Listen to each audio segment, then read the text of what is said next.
Rieccoci, primo Sitter Pares, appuntamento al mercoledì, gruppo TV7, come dico solito, vi ricordo siamo in diretta sulla pagina Facebook, arrivano moltissimi messaggi, però prima all'inizio volevo farvi vedere un filmato che un governo indiano ha fatto per far capire come evitare i contagi, ed è molto significativo questo filmato, dura un minuto, guardatelo perché è molto interessante. Andiamo, chiedo alla regia se lo può mandare in onda.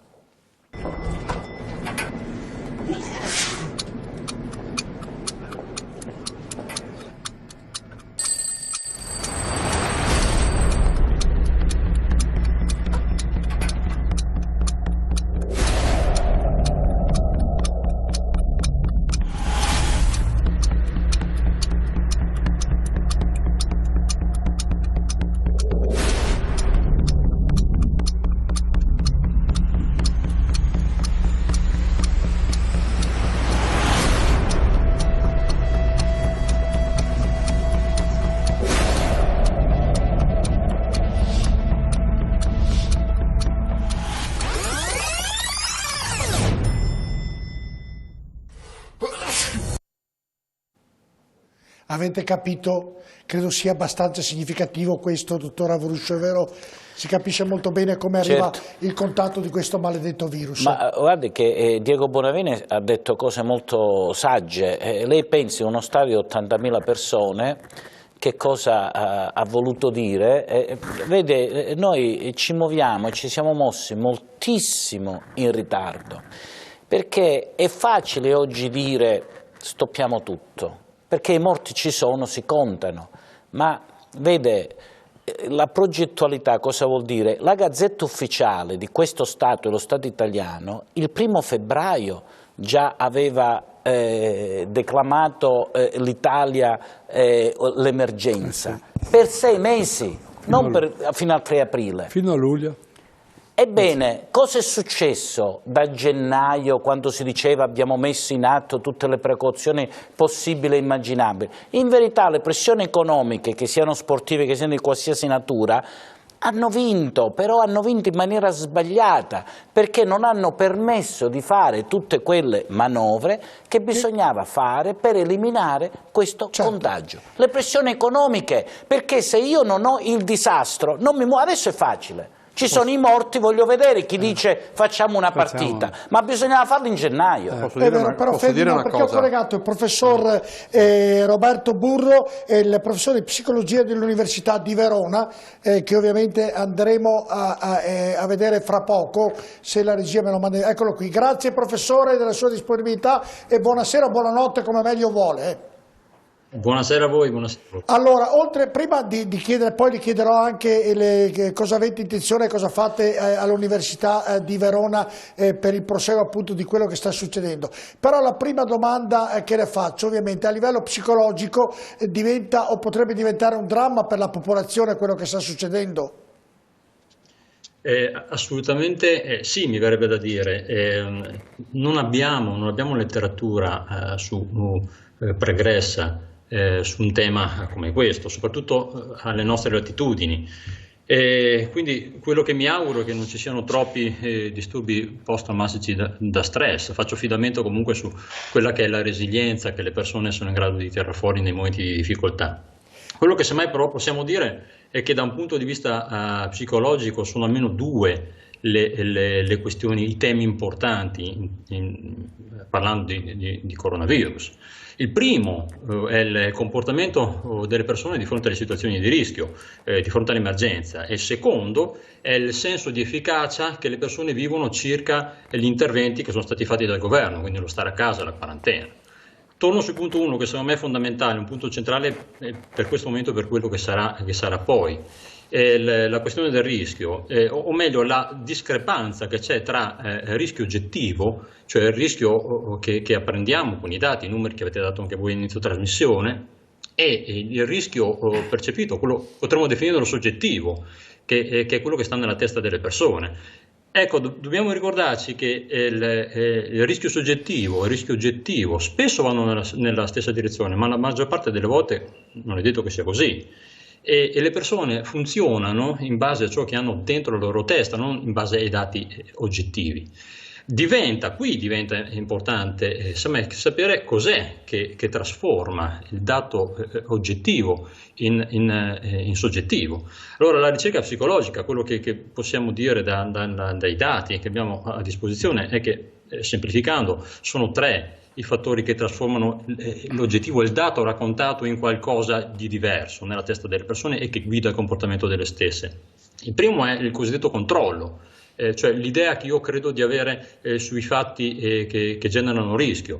Faccio un esempio su tutti: i dati oggettivi ci dicono che ci sono al mondo ogni anno molti più morti di incidenti stradali che per terremoti, ma se chiedete a qualcuno se hanno più paura di un terremoto che di andare in auto, la risposta è chiara: i terremoti.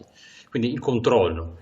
La seconda è la volontà è legata alla ricerca del rischio, il secondo fattore, cioè se io ricerco il rischio soggettivo scende rispetto al rischio oggettivo.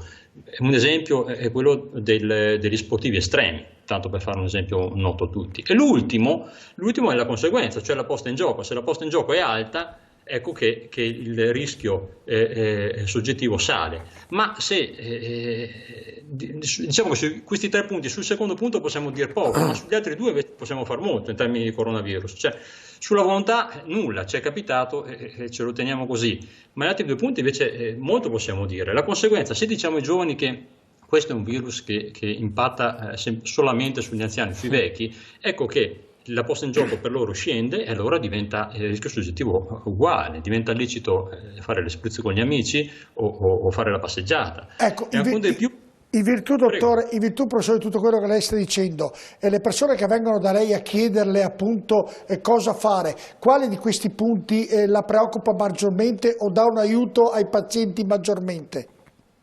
Allora, a mio modo di vedere, il tema più preoccupante, ciò che incide di più, è l'ottimismo, l'eccesso di autoefficacia che le persone hanno. L'idea che tanto le cose non succedono a me, succedono agli altri, è una cosa che rimane in Cina. Se viene in Italia, ma non tocca il mio paese, tocca il paese dell'altro. Questo è l'incauto, il negativo ottimismo. Ecco, il consiglio è di essere non a 360 gradi, ma relativamente all'autoefficacia, di essere un po' pessimisti. Ecco, questo è il vero ingrediente. Io sono persuaso dall'idea che se l'Europa avesse avuto un po' di sano ottimismo in termini di autoefficacia, cioè meno testosterone per intenderci, probabilmente qualche contagio l'avremmo evitato. Senti, nel ringraziarlo, professore, lì a Verona all'università, che progetti avete per questo coronavirus e nel futuro, nel prossimo imminente futuro?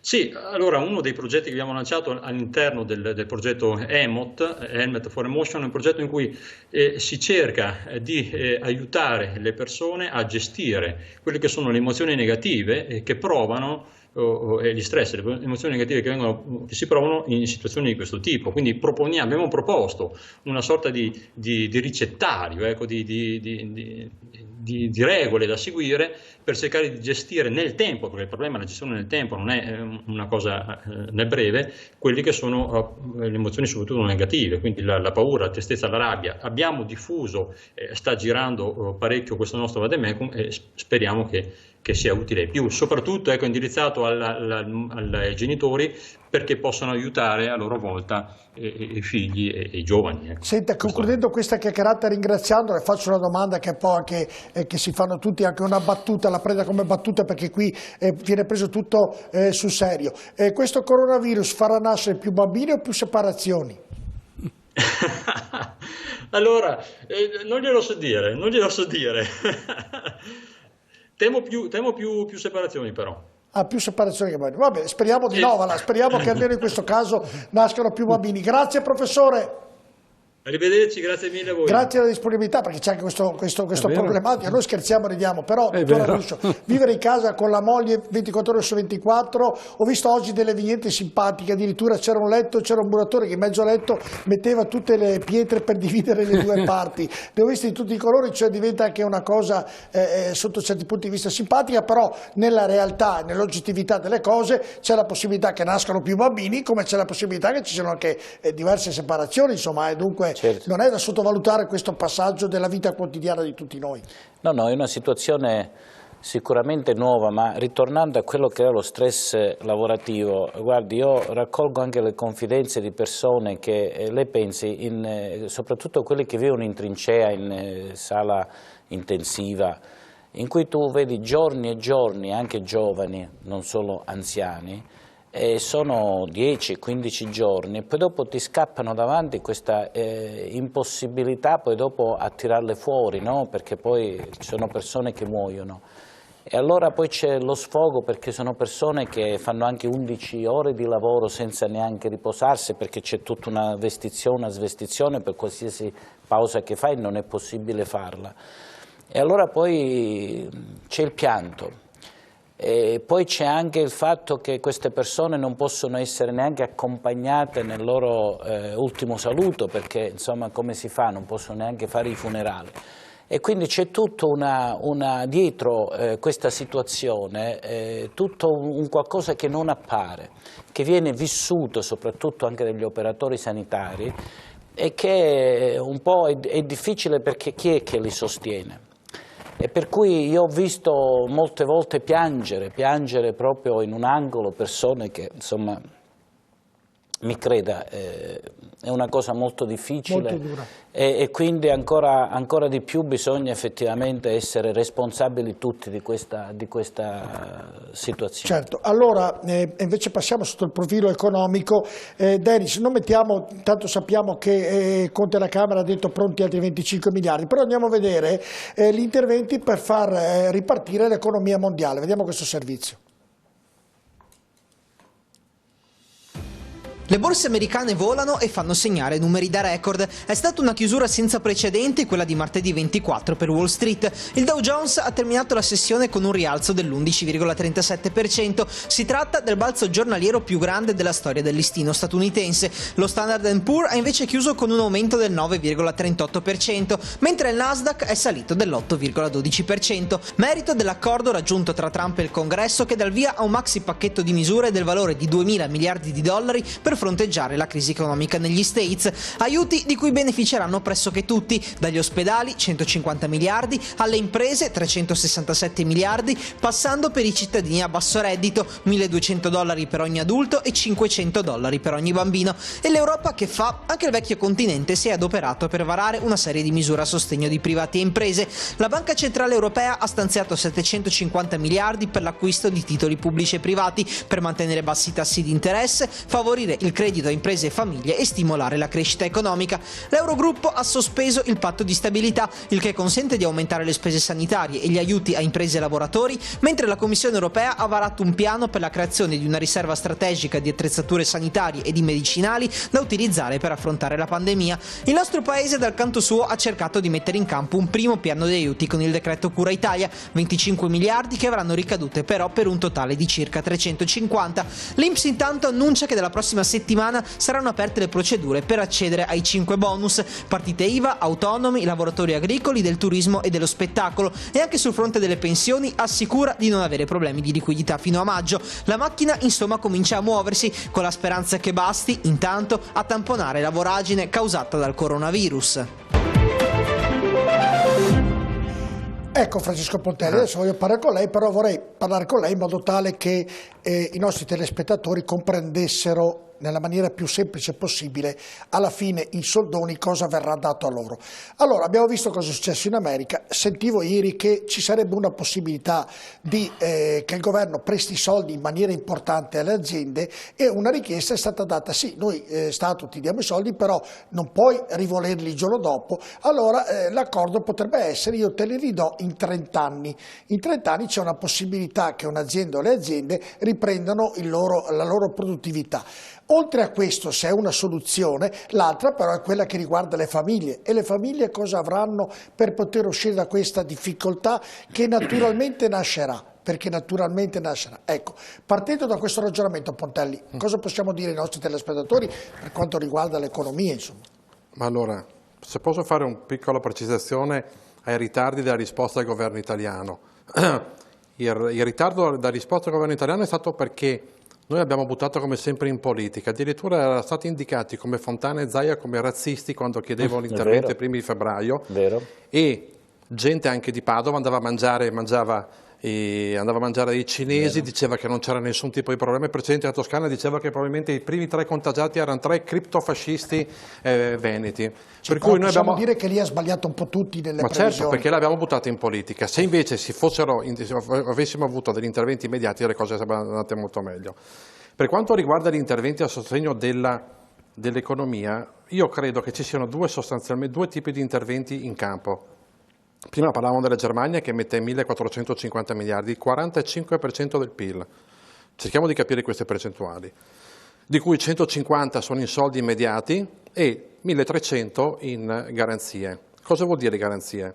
Purtroppo questo tipo di pandemia ha di fatto bloccato la produzione, che sia il 50% o sia comunque ha bloccato tutto. Ha chiuso i negozi, non gira denaro. Non vengono, addirittura ci sono i magazzini che sono pieni di merce che non viene neanche ritirata dai vari clienti, perché avendo un negozio chiuso non vai a ritirare nulla.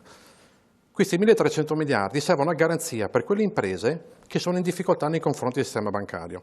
Io 2 settimane fa, dalla sua collega, la dottoressa Cognito, avevo detto che l'unica soluzione è che in Italia, torniamo al nostro paese, noi abbiamo 2 forme di potere sostanzialmente. Una è la gestione della spesa pubblica e quindi di far debito, 2 è la gestione del credito, che è quindi il sistema bancario. Confindustria e sindacati sono delle associazioni importantissime, ma che sono attorno a questi 2 grossi poteri. Se non si mettono d'accordo il sistema pubblico, cioè il potere esecutivo, il governo, capacità di spesa e il sistema bancario che deve garantire la sostenibilità di questa spesa, noi siamo a carte 48. Faccio un altro piccolo esempio. Il ministro dell'economia Gualtieri ha detto ieri per le prossime stanziamenti vedremo ad aprile. Allora, perdonatemi perché è difficile rispondere ad un'affermazione del genere stando tranquilli. La prima cosa che chiede la finanza è chiarezza di prospettive. Noi da un mese a questa parte non stiamo dando nessun tipo di garanzia sulla possibilità o la capacità di affrontare questo tipo di problematiche. Noi diamo 600 euro agli autonomi lordi, cioè sono 340 euro al mese. Invece per dare la famosa garanzia del 60% del bonus fiscale vogliamo che i negozianti chiusi paghino l'affitto. Quindi o accedono a risorse proprie o aumentino il proprio debito. Una follia che solo da noi può succedere. Quindi noi abbiamo un governo che sostanzialmente è seduto, fermo, senza nessuna idea. Questo succede anche perché? Perché noi in Europa non contiamo nulla. Non contiamo nulla perché in Europa mandiamo degli analfabeti funzionali che vanno al Parlamento, si siedono sino a rivederci, non fanno mai l'interesse del nostro Paese. Parlo di tutto l'arco parlamentare, dalla sinistra alla destra. Faccio un esempio banalissimo. Io oggi ho sentito un interessante intervento di un eurodeputato della Lega che diceva che in questo momento stanno parlando di finanziamenti della green economy in Europa. In questo momento in cui la pandemia sta mettendo veramente a serio rischio la continuazione del nostro sistema economico, stanno parlando della blue economy. 2 settimane fa, quando scoppiarono le prime divieti per la circolazione, parlavano di economia sostenibile. Cioè noi abbiamo uno sfasamento completo tra quella che è la classe politica nazionale, quella europea, e soprattutto non abbiamo le competenze, perché un ministro dell'economia che ti dice vedremo ad aprile altre manovre, vuol dire che non sai che domani tu vai in borsa e probabilmente ti penalizzeranno un'altra volta. Senta, il mio ragionamento, poi le faccio quindi, mi è arrivato un messaggio che è giusto, adesso l'ho perso ovviamente quando succedono queste cose, È un però lo classico. trovo rapidamente, guardi, se riesco a aprirlo, quando vuoi aprire qualcosa, eccolo qui. Ho parlato con una persona importante che mi diceva che a luglio, se le cose continuano su questa strada, questa probabilmente lo Stato andrà in grave crisi, al punto da non riuscire neanche a pagare le pensioni. Ne sai qualcosa? Mi chiede questo. Ma allora, adesso il presidente può dell'Inps... succedere anche questo? Oddio, allora potremmo accedere a nuovo debito. Credo crisi di liquidità sicuramente ci sarà, è evidente, però facciamoci una domanda cioè noi ragioniamo sempre nell'ottica temporale delle ultime 48 ore, ma prima del coronavirus noi come eravamo messi? Perché io non riesco a capire come adesso tutti dicono facciamo debito, ma noi abbiamo già fatto debito. Noi fino alla settimana prima del coronavirus abbiamo avuto un calo della produzione del 4,3% nel 2019, un calo dei consumi, un aumento della pressione fiscale dello 0,5%. Questo è il fallimento di un anno economico di un governo. In un paese normale lo si accompagna alla porta e se ne fa arrivare un altro, oppure si indicano votazioni. Non ci sono alternative, perché se tu fai l'aumento del PIL era 0,2, noi abbiamo avuto la pressione fiscale che è aumentata al doppio del PIL. Ma questa è una follia che sta solo da noi, eppure ancora adesso quelli che l'hanno E quindi gestito. conviene fare un piano Marshall? Ma piano Marshall bisogna avere risorse. Noi che credibilità abbiamo? Quando in Europa mandiamo Gualtieri, ma di che cosa stiamo ragionando? Uno che ti dice, ma sì, vedremo, altri miliardi li troveremo ad aprile, ma tu devi averli già adesso. Allora, noi abbiamo Cassa Depositi e Prestiti, che è stata utilizzata da tutti per l'Alitalia, e abbiamo nazionalizzato Alitalia. Cioè, ma vi rendete conto delle priorità di questo governo o no? Questi nazionalizzano in Italia 600 milioni, che sono 7.500 posti in terapia intensiva, d'accordo? Nazionalizzano Italia, l'Italia va chiusa, deve fallire. I dipendenti accederanno, come tutti i lavoratori normali, chiudesse un'azienda metalmeccanica di Padova, agli ammortizzatori sociali, punto. E si riparte, come ha fatto in Svizzera. Swissair è morta, si riparte con Swiss. Invece noi continuiamo a mandare avanti delle carovane che E perché secondo lei? Perché c'è l'interesse politico all'Italia. No, però posso dirle, all'Italia è un interesse politico che ha passato molti Sì, passi. certo. No, ma io non sto. Guardi, che quando io critico questo governo, vale per i prossimi. Guardi, 2 anni fa, sempre qua a TV7 Triventa, mi ricordo che qualcuno che diceva, visto con Renzi cresciamo, che bravo. Io gli avevo risposto, guardate ragazzi, che la nostra è una ripresa estero vestita, perché tirava molto la domanda internazionale e le nostre aziende, che sono le migliori del mondo, fanno parte di quelle filiere d'alto di gamma, per cui i nostri prodotti intermedi riescono ad entrare nelle loro filiere. Una volta che si fermasse, Dio non volesse, avevo detto, alla domanda internazionale, noi ci troveremo. Questo è successo, ma questo è successo nel 2018. Nel 2018 cosa dicevano i geni dell'economia del primo governo Conte? Perché bisogna ricordarle le cose, perché non è colpa solo dell'ultimo Conte. Borghi e Bargnai.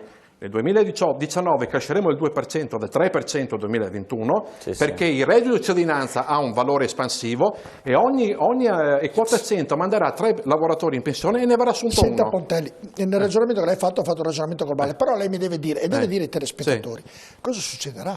Perché alla fine domani le aziende hanno bisogno di soldi, le famiglie hanno bisogno di soldi, questo Stato in questa situazione potrà garantire una sicurezza economica per una ripresa economica a livello produttivo e per una ripresa delle famiglie economica? Lo farà? Dipende dalle scelte. Prenderanno le pensioni, concludo la domanda, allora, questi signori che hanno paura che a luglio se succede un patatrac non prendono più le pensioni, le continueranno a prendere? Allora, mi dica cosa succederà, secondo lei. Dipende molto dalle scelte politiche che si fanno. Dal mio punto di vista cosa bisogna fare? Bisogna mandare a casa questo governo, mettere Draghi, che ha già detto 2 minuti fa, più debito e più spesa pubblica. Guardate che sono 2 gli aspetti fondamentali. Noi abbiamo 2 teorie sostanzialmente. Quella di Cottarelli, uno che viene indicato come una persona ex Fondo Monetario Internazionale, Fondo Monetario Internazionale che è quello che ci ha regalato Christine Lagarde, tanto per renderci conto. Lui 2 giorni fa in un'intervista ha detto non bisogna mettere i soldi in tasca agli italiani, ma bisogna investire il nuovo debito nelle infrastrutture. Ora, per quanto possiamo essere poveri e stupidi noi, le infrastrutture, prima che si trasformino in un plus potenziale ed economico per le aziende, ci vorranno 2 o 3 anni, 4 anni. Nel frattempo noi cosa facciamo? Lui dice di non mettere i soldi in tasca agli italiani. Esattamente il contrario di quanto fanno tutti gli altri nazioni, Germania, Francia, Spagna, Inghilterra, Stati Uniti, d'accordo? In Italia seguiamo lui. Sì, però politicamente bisogna che qualcuno decida. Questo governo non è in grado di... Le faccio una domanda così, non essendo inserito un problema, però una domanda che si fanno poi tutti, perché io cerco di essere... Ce la facciamo, no? E diciamo, vabbè, tutto bene quello che dice lei, siamo fallimento totale, questo governo non va bene, via un altro governo, tanto ne abbiamo visti di governi qui che ne ha fatto di tutti i colori. Ma la domanda è, domani cosa succederà? Perché noi siamo anche un popolo miracolato, perché i soldi non ci sono mai, poi c'è la disgrazia, ci sono i soldi... non facciamo l'idrovia e poi arrivano le alluvioni, spendiamo il triplo per pagare i danni che quell'alluvione fa. Cioè succedono tutte queste cose qui in Italia. No? Io sull'idrovia mi sono laureato. Il Mose che non va e paghiamo soldi. La domanda mia è, alla fine della giostra, le aziende hanno bisogno di soldi. Certo. Cosa farà lo Stato secondo lei? Chiunque esso sia, perché alla fine dovrà fare qualcosa. O viene una guerra civile. No, attenzione, non è chiunque esso sia, perché ci sono governi, come ha detto adesso Draghi, bisogna dare maggior credito, quindi dare risorse finanziarie. Il problema è sostanzialmente che noi abbiamo unito tra le aziende e il governo, ammesso che ci siano le risorse, supponiamo che riesca a ottenere la possibilità sforata patto di stabilità, arrivano altre possibilità di far debito. Ma l'Europa non può darci una mano anche a noi come lo dà, come se lo prende la Germania o tanti altri paesi? Allora, a me questo esempio piace moltissimo, sono assolutamente d'accordo con lei. Ci vorrebbe che l'Europa avesse una politica più solidale, desse la possibilità di fare o gli eurobond, che era una vecchia idea di Tremonti, oppure di fare i corona bond. La Germania ha detto che per l'uno e per l'altro non ci sente. Io vi faccio un'altra domanda. Sarebbe molto bello.